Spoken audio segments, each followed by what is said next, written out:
இந்திய நாட்டு அரசியலில் ஒரு நட்சத்திரமாக இருந்து கொண்டு தமிழ்நாட்டு அரசியலில் இந்திய நாட்டு ஆளும் கட்சியினருக்கும் புதிய பழைய எதிர்கட்சியினர்களுக்கும் ஒரு சவாலாக இருந்து கொண்டு வாங்க 26 பார்க்கலாம் அப்படின்னு தனக்கே உறுதியான அந்த ஒரு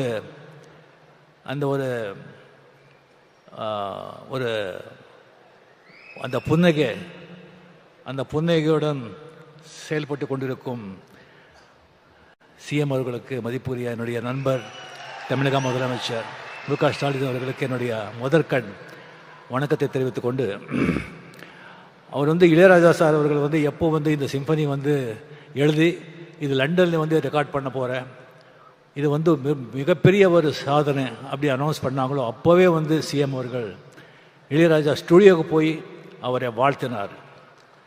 அது மட்டும் இல்லை, இந்த ரெக்கார்டிங் அவர் முடிச்சுட்டு வந்த பிறகு அவருக்கு ஏர்போர்ட்லேயே அரச மரியாதையுடன் வரவேற்று அவருக்கு பெரிய கௌரவம் செலுத்தணும் அப்படின்னு சொல்லி இந்த ஒரு மாபெரும் விழா, அந்த ஒரு எளிய பிரம்மாண்ட மனிதனுக்கு இந்த ஒரு பிரம்மாண்டமான ஒரு விழா நடத்தி இந்த மாதிரி அங்கே சம்பனி வாசித்தவங்களே இங்கே அரசு செலவில் இங்கே கொண்டு நம்ம கண்ணுக்கும் காதுக்கும் விருந்து அளித்திருக்காரு. அவருக்கு உங்கள் சார்பிலையும் என் சார்பிலையும் சிஎம் அவர்களுக்கு என்னுடைய மனமார்ந்த பாராட்டியும் நன்றிகளை தெரிவித்துக் கொள்கிறேன். அன்பு தம்பி டெபுட்டி சிஎம் உதய அவர்களே, சுவாமிநாதன் அவர்களே, சீஃப் செக்ரட்டரி அவர்களே, என்னுடைய கலையுக அண்ணா கமல்ஹாசன் அவர்களே, நான் அதிசய மனிதர்களை நான் புராணத்தில் படிச்சிருக்கேன், இதிகாசத்தில் படிச்சிருக்கேன். நான் கண்ணாலே பார்த்த அதிசய மனிதர் இளையராஜா அவர்கள். இளையராஜா அவர்களே, இங்கே வந்திருக்கும் அரசியல் நண்பர்களே, பெரியவர்களே, தாய்மார்களே,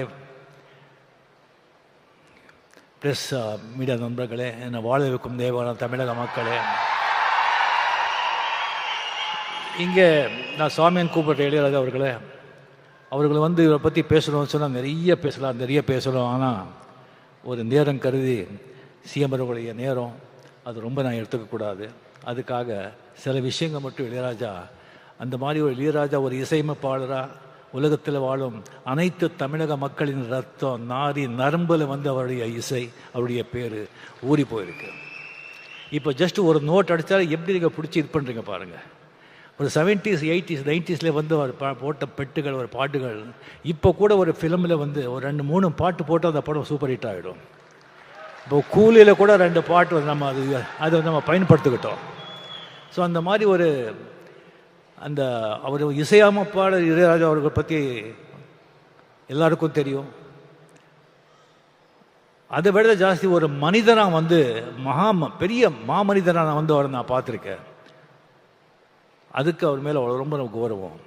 ஒரு 1600 படங்கள், 800 பாட்டுகள், 1500 பாடல் பாடியிருக்காரு, 508 பாடு எழுதியிருக்காரு. 50 வருஷம் இது சாதாரண விஷயமா என்ன? சரி, அவரை நான் பல விதங்களில் 50 வருஷத்தில் பல நேரங்களை சந்திச்சிருக்கேன். ஃபஸ்ட்டு நான் பார்த்த 74 ஜிகே வெங்கடேஷ் கிட்ட ரெசிடெண்ட்டாக இருக்கும்போது, ஃபிலிம் யூனிவர்சிட்டியில் படிக்கும்போது அந்த ஸ்டுடியோ ரவுண்ட் போகும்போது பார்த்தேன். ஒரு சின்ன ஒரு பையன் அதிர்ஷ்டிங்க பார்த்தேன். அதுக்கப்புறம் புவனாவரி கேள்விக்குறியில் ஒரு இளைஞன் இளையராஜா இன்சர்ட் பண்ணி ஒரு நல்ல க்ளீன் ஷேவ் பண்ணி அவரை நான் பார்த்தேன். அதுக்கப்புறம் ஒரு நாள் திடீர்னு பார்க்குறேன், கம்ப்ளீட்டாக ஒரு வேஷ்டி ஜுப்பா போட்டு ருத்ராட்சை போட்டு முடியெல்லாம் மொட்டை அடிச்சுட்டு பொட்டோட இருக்காங்க. ஒரு பார்த்த உடனே நான் சாமியான்னு கூப்பிட்டேன். இது என்ன சாமியான்னு சொன்னேன். இதுதான் சாமி ஒரிஜினல்னு சொன்னாங்க. அப்போலேருந்து அவர் எப்போவுமே சாமியான்னு நான் கூப்பிடுறேன். அந்த மாதிரி அவர்கிட்ட ஒரு வாட்டி பஞ்சுவரணாசாமி கூட ஒரு படத்துக்கு நான் கம்போசிங் போயிருந்தேன் ஷூட்டிங்கில். அப்படி போயிருக்கும்போது ஜஸ்ட்டு ராகங்கள் அப்படி வருது, ஜஸ்ட்டு 6 மணியை தொட்டு அப்படியே கொட்டுறாங்க. அதாவது அந்த பழைய காலத்தில் பட்டிக்காட்டில் அந்த நெல் குவியல் இருக்கும். அது ஒருத்தர் அளந்து கொடுப்பான், இன்னொருத்தர் தள்ளி கொடுத்துட்ருப்பான். அளந்து கொடுக்குறவன் தள்ளி கொடு பற்றி பார்க்கவே மாட்டான். அந்த மாதிரி அந்த ராகங்களோட ராசியை அந்த ராக சரஸ்வதி ராக தேவி இந்த ராக தேவனுக்கு அப்படியே தள்ளி கொடுப்பான். இவர் அப்படியே அந்த ஹார்மோனியமில் அப்படியே அள்ளி கொடுக்குறார். அந்த மாதிரி ஒரு இது. சில விஷயம் மட்டும் நான் சொல்கிறேன், நேரம் கருது.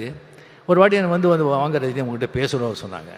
என்ன சமாச்சாரம் சொல்லி போனால், இந்த மாதிரி ரஜினி உங்களுக்கு தெரியும், நம்ம பாவதார் அண்ணா வந்து அவர் மறைஞ்சிட்டார், இன்னொரு பாஸ்கர், இன்னொரு அமரன். கங்கேபரன் வந்து அப்படியே அவன் செட்டில் ஆகிட்டான், மியூசிக் பண்ணிவிட்டு டைரக்ட் பண்ணிக்கிட்டு அவன் செட்டில் ஆகிட்டான். அந்த பாஸ்கர் கொஞ்சம் செட்டில் பண்ணணும், நீங்கள் ஒரு படம் பண்ணணும் சொன்னாங்க. சரி சார் நான் பண்ணிடுறேன் அப்படின்னு சொல்லி டேட் கொடுத்தேன். பஞ்சவர்ணாச்சலம் எல்லாம் பேசிக்கிறாங்கன்னு சொன்னாங்க. சரி ராஜாதி ராஜா படம் திங்க இது பண்ணி அதுக்கப்புறம் பார்த்தா ஆர் சுந்தரராஜன் ஒரு பெக்யூலர் டைரக்டர், பெரிய ஹிட் கொடுத்துருக்காரு, பட் சீனெல்லாம் இருக்காது அவர்கிட்ட. அதே ஒரு வித்தியாசமாக இருந்தது. எனக்கு என்னடா இது அப்படின்னு சொன்னால், அதுக்கப்புறம் பாஸ்கர் கம்ப்ளீட்டு படத்தை பற்றியே பேச மாட்டார், வேறு விஷயந்தான் அவர் பேசுவார். அதுக்கப்புறம் எனக்கு ஒரு டென்ஷன் ஆச்சு. அது பஞ்சு சார் ஊரில் எல்லாம் ஏதோ சொந்த காரியமாக போயிருந்தாங்க.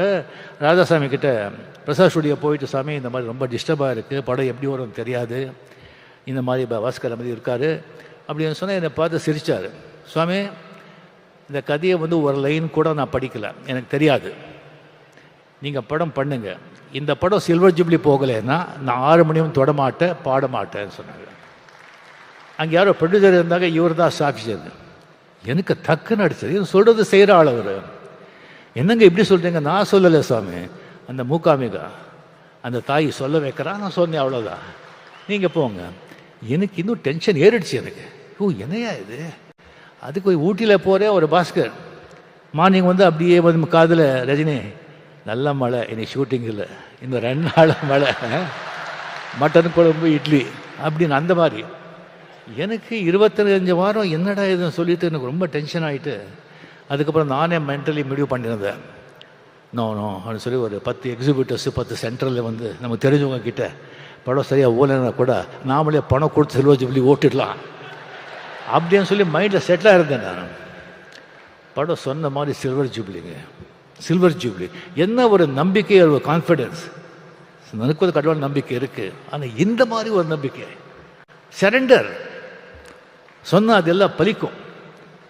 ஸோ அந்த மாதிரி வந்து கம்ப்ளீட்லி வந்து அவர் வந்து இளையராஜா, சாரி கமல், ரஜினிகாந்த், விஜயகாந்த், ராமராஜன், முரளி, மோகன் எல்லாருக்கும் ஒரே டைமில் மியூசிக் போட்டு கொடுக்குறாரு. பட் எல்லாருக்கும் ஒரே மாதிரி தான் பண்ணுறேன் சொல்ல, அது உண்மையிலே கமல்ஹாசனுக்கு மட்டும் கொஞ்சம் எக்ஸ்ட்ரா.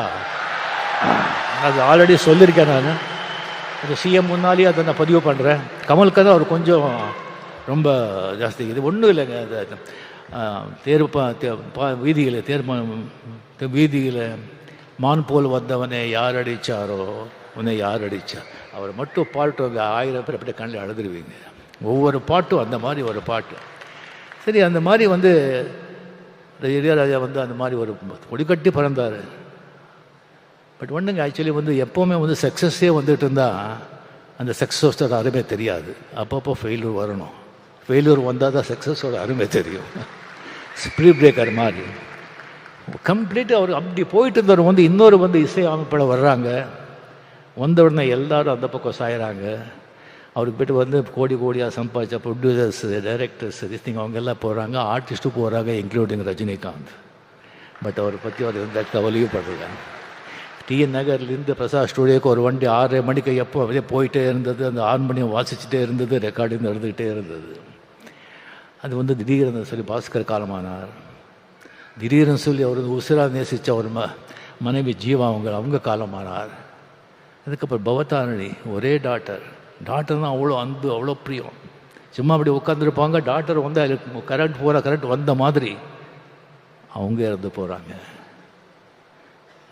அந்த 6 மணி வாசித்தே இருக்கும், 6:30 மணிக்கு அந்த வண்டி போயிட்டே இருக்கும் பிரசாத் ஸ்டுடியோக்கு. எந்த ஸ்தலமும் இல்லை, எந்த இதுவும் இல்லை. கம்ப்ளீட்லி அவருடைய உலகமே வேறு. இங்கே நம்ம உலகத்தில் அவர் இல்லை, இசை உலகத்தில் அவர் இருக்கார். அப்பப்போ இங்கே வந்துட்டு போகிறார், அவ்வளோதான். அதுக்கப்புறம் திடீர்னு பிரசாத் ஸ்டுடியோவில் வந்துட்டு, இங்கே நீங்கள் இருக்கக்கூடாது, நீங்கள் காலி பண்ணுங்க அப்படியே சொல்கிறாங்க. அங்கே ரெக்கார்ட் பண்ணணுங்கிறதுக்காக எத்தனை ப்ரொடியூசர்கிட்ட அவர் வந்து சண்டை போட்டிருக்காரு, எத்தனை directors எழுந்திருக்காரு.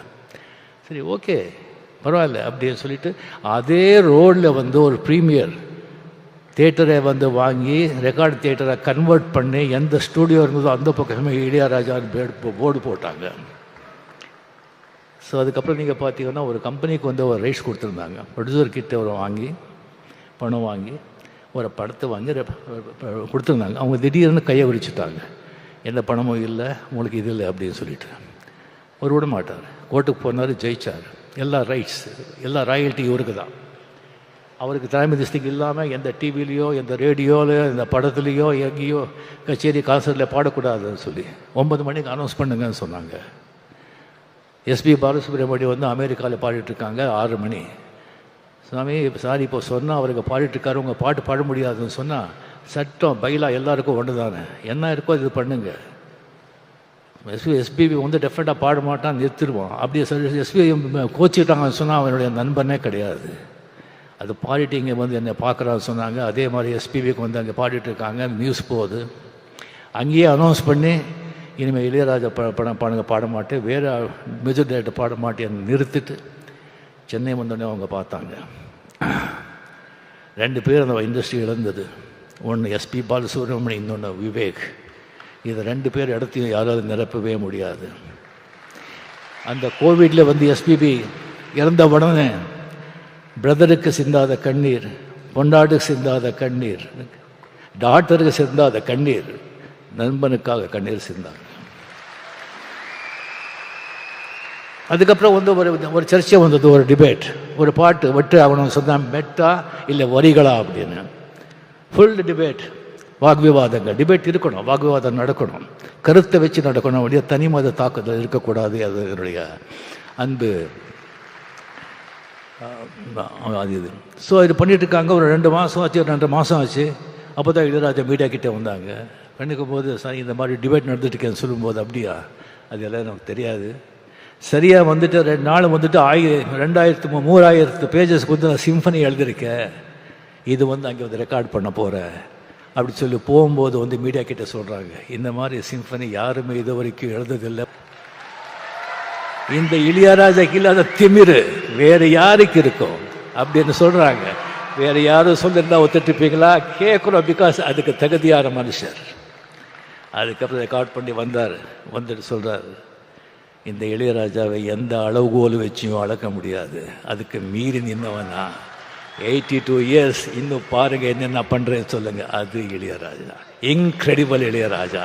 Hats off the great maestro, long live. ஒன்றும் இல்லைங்க, நல்ல நீதி, நியாயம், உண்மையாக கடினமாக உழைச்சா எல்லாமே உன் பின்னால் வரும்.